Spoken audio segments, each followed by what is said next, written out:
Okay, let's dive in. We're seeing something pretty incredible happening in AI right now. We really are. The demand for computing power, it's just unprecedented. Think about these huge AI models, language models, image generators. They're getting bigger and more complex incredibly fast. Yeah, and that's creating this huge pressure, this compute crunch, as people are calling it. The need for compute for the really cutting edge stuff, it's doubling, what, every 6 months? Roughly, yeah. Some are even calling it hyper Moore's law. Hyper Moore's law. But that runs smack into the problem with actual Moore's law, right? The traditional one. Exactly. That's the fascinating contrast. For decades, we had this reliable doubling of transistors on a chip every, say, 2 years. Which gave us faster, cheaper, more power-efficient chips, generation after generation. It powered everything. It really did. But that engine, that reliable shrinking, it's hitting some serious walls now. Physical walls, right? Like transistors are getting so small. Right down to the atomic scale. Yeah. And you start getting quantum effects, like electrons just tunneling through where they shouldn't. Yeah. Leaking out. And heat becomes a massive problem too, doesn't it? A huge problem. Dissipating all that heat from billions of tiny transistors packed so densely. And it's not just the physics, it's the economics too, I gather. Oh, absolutely. Building one of these cutting-edge factories, a fab, we're talking north of $30 billion now. 30 billion. Wow. So you've got physics limits and these just staggering costs. It means that traditional scaling, the old Moore's law curve, it's slowing way down. And people are saying it might even flatten out completely, maybe as soon as 2025. That's the prediction from many experts, yeah. Or soon after. So, okay, let's paint that picture. AI demand doubling every 6 months, exponential growth. While the way we've always made chips faster is hitting a wall, potentially flatlining. That's a huge gap opening up, a massive disconnect. It is, and it raises the absolute critical question. How do we keep powering AI? If the old engine is sputtering, what comes next? So that's our goal today, right? To explore what is coming next, the new chips, the different architectures. The system-level thinking that's trying to break through these bottlenecks. Because it's not just one thing replacing another, is it? The sources suggest it's more like a Cambrian explosion. That's a great analogy, a sudden diversification. Lots of different approaches, specialized designs, all emerging at once to tackle different parts of the problem. Okay, so before we get to the new stuff, we need to understand the current king, right? The GPU. Definitely. The graphics processing unit, its rise in AI was, well, kind of accidental. Yeah, designed for video games, making pixels look pretty. Exactly. Rendering complex scenes involves doing millions of simple calculations all at the same time, in parallel. Like shading pixels or moving points around. And it just turned out that that kind of math, those parallel operations, were almost exactly what early deep learning needed for things like matrix multiplication. So GPUs became the workhorse, much faster than CPUs for that specific job. Absolutely. Hours or days on a CPU became minutes on a GPU. They really enable the first wave of the AI boom. But now, as AI models get enormous, like these trillion parameter language models, and the tasks get more complex, the GPU's limitations are starting to show. They really are. Several key limitations are becoming increasingly apparent. And energy efficiency, I hear that's a big one. It's huge. GPUs were fundamentally designed for raw throughput, maximum calculations per second. Power efficiency wasn't the top priority. Like a race car, basically. Fast, but thirsty. That's a good way to put it. They chew through a lot of power, even when they're not running flat out. So if an AI task doesn't perfectly use all those parallel cores, you're wasting a lot of electricity. And when you scale that up to data centers with tens of thousands of GPUs, well, the power bills and the cooling costs become astronomical. Not to mention the environmental impact. Data centers are already huge energy consumers. A significant and growing slice of global energy use, yeah. Okay, so energy inefficiency. What else? You mentioned a parallelism trap. Right. GPUs are fantastic for what we call structured parallelism. Millions of identical independent tasks. But a lot of newer AI workloads aren't like that. What kind of workloads? Well, think about tasks that need sequential steps, where one result affects the next calculation. Or code with lots of branching, lots of if-then logic. Okay. Or a really big one now is handling sparse data. That's where most of your data points are just zero. And GPUs aren't great at skipping zeros efficiently. Exactly. They're built for dense calculations. Processing sparsity means a lot of wasted cycles multiplying by zero, which is, pointless and energy intensive. So things like mixture of experts models or sparse attention or AI agents doing complex reasoning, Yeah. they don't map well to that dense GPU structure. They often don't. Large parts of the GPU can end up sitting idle, waiting for data, or doing useless work. Utilization drops, performance suffers, energy gets wasted. And even just scaling up, putting thousands of GPUs together, that has its own headaches, right? It does. The sources talk about diminishing returns and steep coordination overhead, Neat. meaning managing all the communication and synchronization between thousands of chips gets incredibly complex. You hit bottlenecks just trying to coordinate everything. Performance doesn't keep scaling up neatly. Plus, they're kind of inflexible, aren't they? The specialization trap? Yeah, they're hyper-optimized for standard deep learning math floating point stuff. If you come up with a totally new algorithm or need different math, getting it to run well on a GPU can be really hard. And that's made worse by the software situation, particularly NVIDIA's Q-Day. Absolutely. edgeai is this massive, mature, proprietary ecosystem. Libraries, tools, developer skills. It's incredibly powerful, but it also locks you in, Switching to different hardware means leaving all that behind or rewriting everything. which is a huge barrier. It's expensive, time-consuming, and risky. It really limits hardware choice for many organizations. Okay, so we have energy issues, parallelism limits, scaling problems, inflexibility, vendor lock-in. But underlying all of that is an even more fundamental problem, something almost 80 years old. That's the one, the von Neumann bottleneck. Named after John von Neumann, who described this basic computer layout back in 1945. And the core idea is separating the processor, the brain, from the memory where the data lives. Exactly. And they talk to each other over this relatively narrow pathway, the data bus. So the processor is super fast, but it's constantly waiting, right?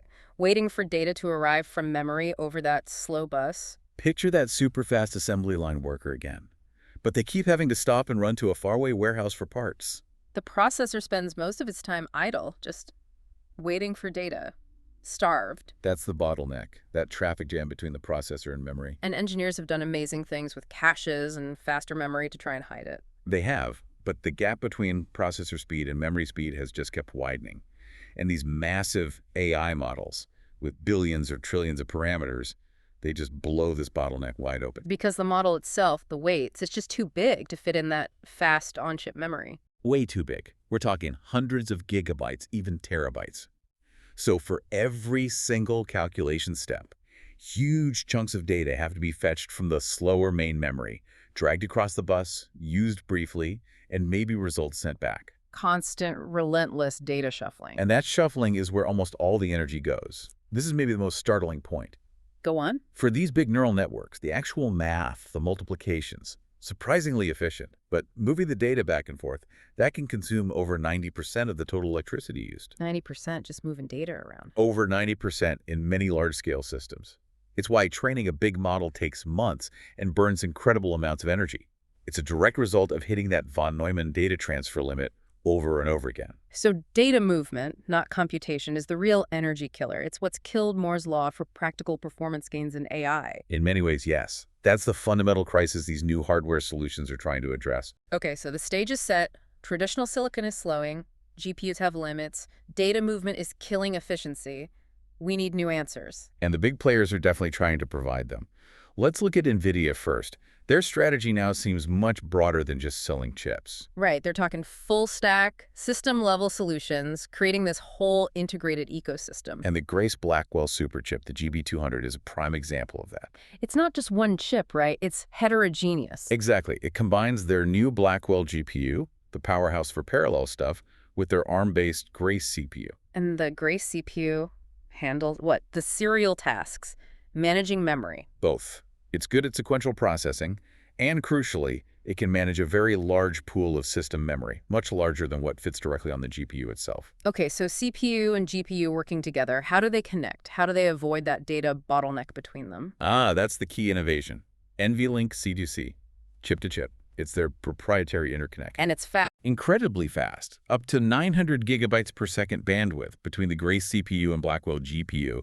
But just as important, Yes. it's memory coherent. Memory coherent. Okay, break that down. What does that mean practically? It means the CPU and GPU can basically see and use each other's memory directly, as if it were one big shared pool. No more slow, explicit copying of data back and forth over something like PCIe. Exactly. Traditionally, CPU memory and GPU memory were separate islands. You had to manually copy data between them. Coherence removes that barrier. Like a shared whiteboard they can both write on instantly? That's a good analogy. Hmm. A unified memory address space. It makes programming easier and dramatically speeds things up, especially for really big problems. And why is that specifically important for these trillion parameter models? Because those models, their weights, and the intermediate data, they often just don't fit in the GPU's own fast memory, HBM. So the Gray CPU manages a much bigger pool of system RAM. Right. And with coherent NVLink C2C, the Blackwell GPU can access that huge pool directly and efficiently without those slow copies choking performance. It lets them tackle models that were previously impractical. And Blackwell also has things like new tensor cores for mixed precision. Does that help too? Absolutely essential for these giant models. Training often uses different numerical precisions. Sometimes you need high precision, like 32-bit, but often you can get away with lower precision, 16-bit, even 8-bit, for speed and memory savings. So mixed precision lets you use the faster, smaller formats where possible. Exactly. Blackwell's tensor cores are optimized to screen through those lower precision calculations.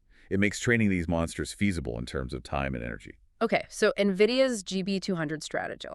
Integrate CPU and GPU. Super fast coherent interconnect. Specialized cores. It's a system-level attack on the scale and data movement problems. Right. They're shifting the focus from just chip performance to rack-level performance, emphasizing total cost of ownership improvements over the previous generation. Building powerful, integrated blocks to tackle the biggest AI jobs. Subtle synthetic hum begins. But while NVIDIA evolves its dominant platform, we're seeing strong challenges emerging. Let's talk about AMD. Okay, AMD, what's their angle? They're going right at NVIDIA with competitive hardware. But their big differentiator is pushing an open software ecosystem. So, hardware first. What are they offering? Their Instinct MI300 series and now the upcoming MI350 accelerators. These are high-performance data center GPUs designed specifically for AI training and inference. And they're claiming big performance gains. Yeah, the MI350 is touted as having up to 4x the compute in some areas compared to the MI300 generation. And critically, server makers Dell, HPE, Supermicro are building systems around them. Customers are getting actual hardware options. But the software, the CD mode, how do they compete with that? That's the core of their strategy, ROCm, Radeon Open Compute Platform. ROCm. It's their open source software stack for GPU computing. They are pouring resources into it, making it compatible with PyTorch, TensorFlow, all the major frameworks. They're explicitly positioning it as the open alternative to CDA. And why is open such a key selling point here? Choice and flexibility. Many companies don't want to be locked into one vendor's proprietary stack. An open platform like ROCm promises freedom from vendor lock-in, more transparency, and potentially easier portability across different hardware in the future. So AMD's betting that the appeal of open source will draw developers and businesses away from CAD. That's a big part of the bet.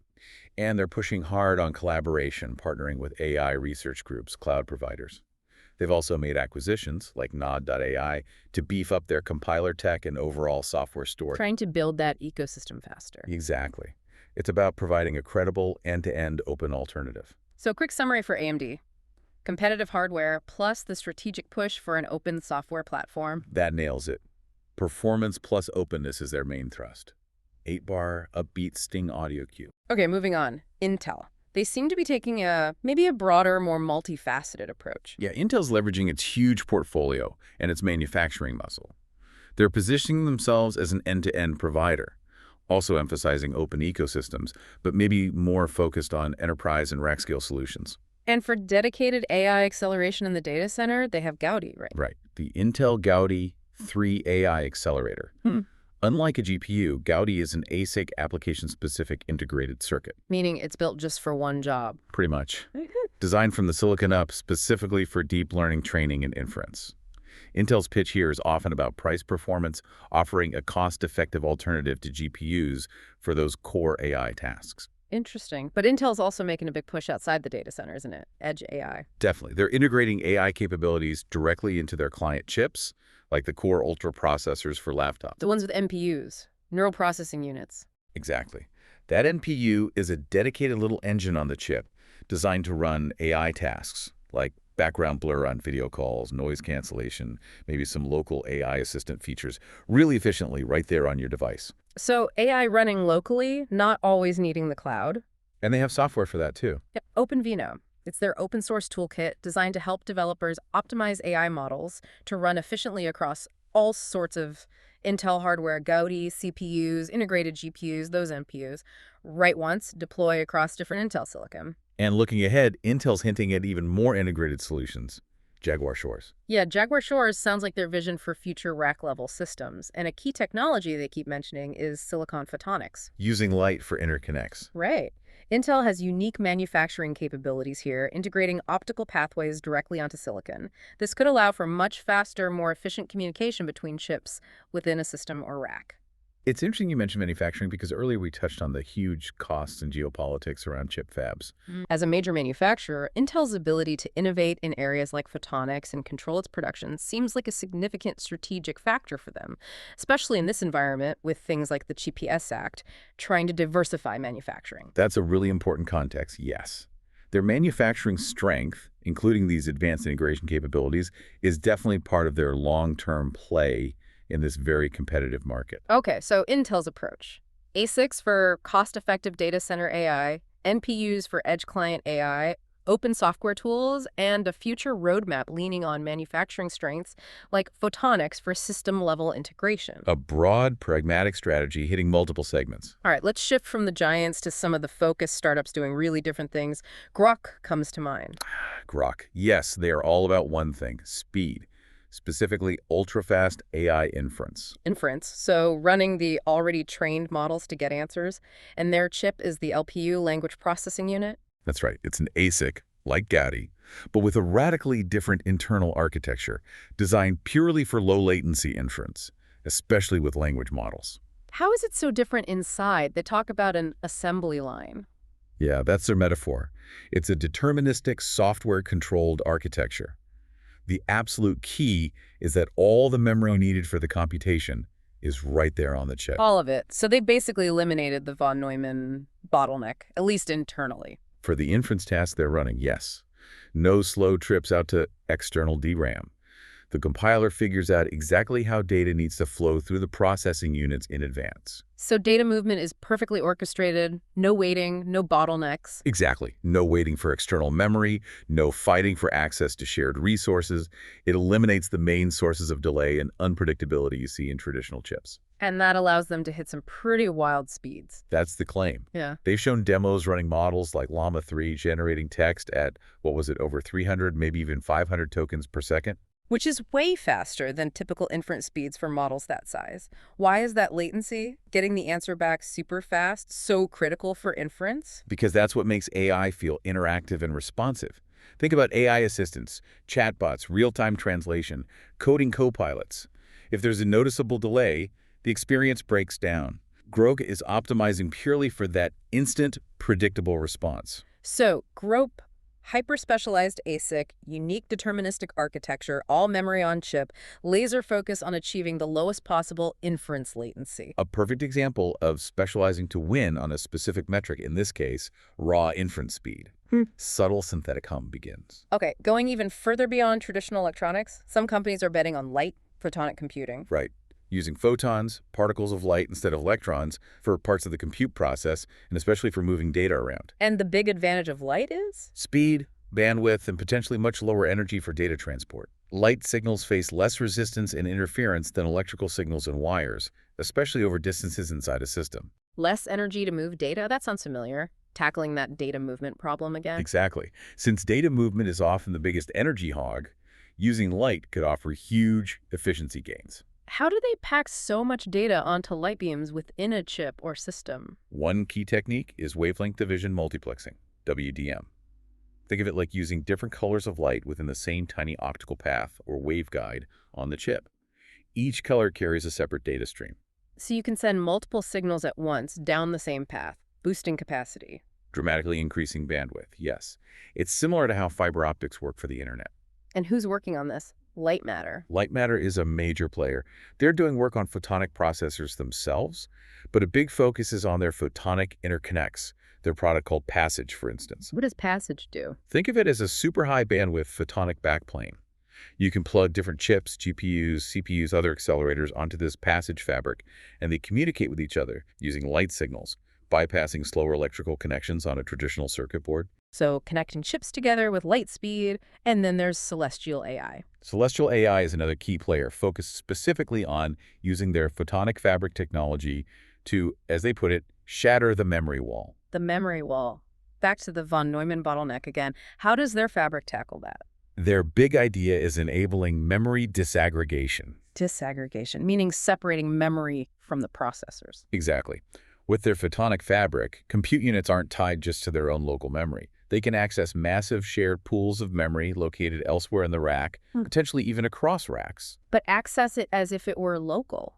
Very fast. That's the goal. They're talking nanosecond-level latencies for accessing this disaggregated memory, and huge bandwidth. Their first generation claims something like 14.4 terabits per second across the fabric. 14.4 terabits per second. Compare that to, say, PCIe today. PCIe is measured in gigabytes per second, maybe low hundreds of GBs for the latest generations, and it has distance limitations. Terabits per second over optical links is a whole different ballgame. So this kind of bandwidth could allow models to access vastly larger memory pools than are possible today.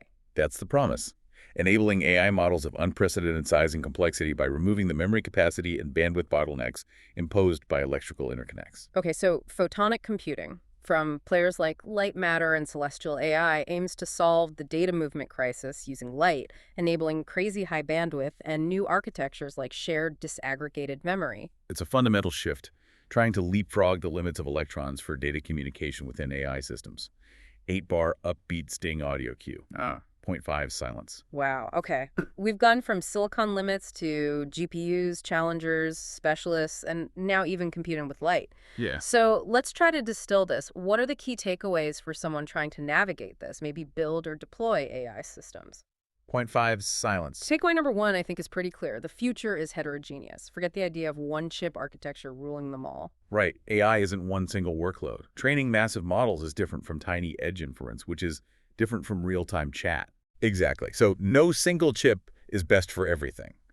The trend is definitively towards systems that combine different specialized processors. So you'll have CPUs, GPUs, maybe NPUs or ASICs like Gaudi or Grox LPU, maybe FPGAs, all potentially tied together with advanced interconnects, maybe photonic ones? Precisely. Future systems will look more like complex orchestras with different instruments playing their specific parts, potentially assembled using modular approaches like chiplets. Choosing hardware becomes about choosing the right mix. 0.5 silence. Okay, heterogeneity. Takeaway number two. Watch software ecosystem maturity. Seriously. Brilliant hardware is just expensive silicon without good software. This comes back to the C-Worry challenge, doesn't it? It really does. NVIDIA has built such a deep, mature software ecosystem over years. For anyone evaluating new hardware, you have to look beyond the specs. You need to ask, how easy is it to program? Are the libraries I need available? Does it plug into frameworks like PyTorch or TensorFlow easily? Is there a community for support? All of that. Those software factors are just as critical, maybe even more critical in the short term than the raw chip performance. The battle here is as much about software and developer adoption as it is about hardware. 0.5 silence. And takeaway number three, factor in the lifecycle energy costs. We talked about operational efficiency, performance per watt, but you're saying we need to look bigger. Much bigger. The power consumed while the chip is running is only part of its environmental story. What about the energy, the water, the rare minerals used to make the chip in the first place? Those multi-billion-dollar fabs consume enormous resources. Exactly. And then there's the end-of-life problem. This hardware becomes obsolete incredibly quickly. What happens to all that e-waste? Which often contains hazardous materials. Right. So a true assessment of sustainability has to look at the entire life cycle. Manufacturing impact, operational energy, and disposal recycling challenges. We need transparent life cycle assessments, not just performance per watt metrics. So don't just look at the electricity bill during operation. Look at the embodied energy and end-of-life impact too. That's the crucial shift needed for truly understanding the environmental footprint of AI infrastructure. Okay, so wrapping up. We're definitely moving beyond a single dominant chip type for AI. The landscape is fragmenting, specializing, becoming much more diverse and integrated. Which leads to a final thought.